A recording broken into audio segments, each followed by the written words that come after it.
Piracy అంటే కొన్ని సంవత్సరాలుగా లేని పైరసీ, అంటే కొన్ని సంవత్సరాలుగా లేకపోవడానికి కారణం ఛాంబర్ వారు చేసిన ప్రయత్నం కానీ, ప్రొడ్యూసర్లు చేసిన ప్రయత్నం కానీ, అవన్నీ ఫలించి అది కాకుండా ఓటీటీలు పెరిగి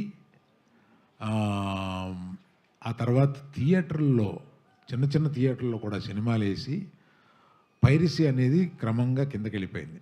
కానీ సడన్గా ఒక 2 మాసాలుగా ఈ పైరసీ రాక్షసి మళ్ళీ తన పగని పైకి తీసి నాట్యం ఆడుతుంది. ఇది మరీ ఎత్తుకు లేవకుండానే దీన్ని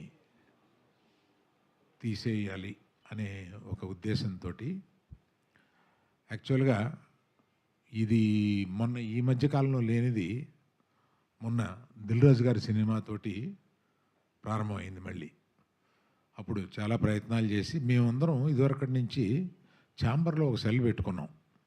అంటే కంటిన్యూస్గా వచ్చిన పైరసీలు చిన్న అయినా పెద్ద అయినా ఏ సినిమాకైనా ఆ పైరసీలను డౌన్ చేయడం కోసం మేము ఇక్కడ కొంత అమౌంట్ పే చేస్తే ఇక్కడ ఆ సెల్లు అదే పని మీద ఉంటారన్నమాట పగలు రాత్రుళ్ళు.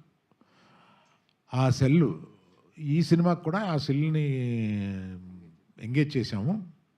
కానీ చాలా మంచి ప్రింట్ ఎక్కువ వచ్చేస్తుంది. ఇది ముఖ్యంగా చెప్పబోయేది ఏంటంటే వాట్సాప్ గ్రూపుల్లో కానీ లేకపోతే టెలిగ్రామ్ గ్రూపుల్లో కానీ దీన్ని పంపిస్తున్నారు.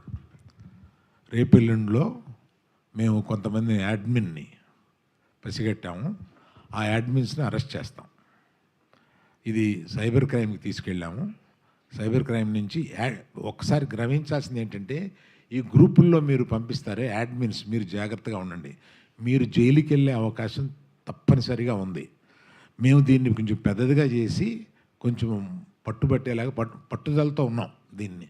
అందువల్ల హెచ్చరించడం ఏంటంటే ఇది ఒక క్రైమ్. ఈ మధ్య మర్చిపోయాము మనం, కానీ ఇది ఒక క్రైము. దీనికి ఒక ఇదివరకన్నా సైబర్ సెల్స్ చాలా బాగా పనిచేస్తున్నాయి.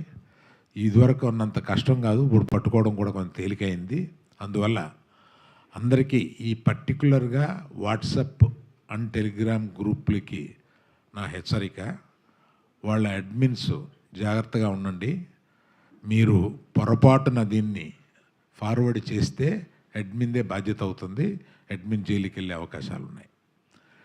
ఇలాగా కాకుండా కొన్ని వెబ్సైట్లు ఏదో అది తెలియక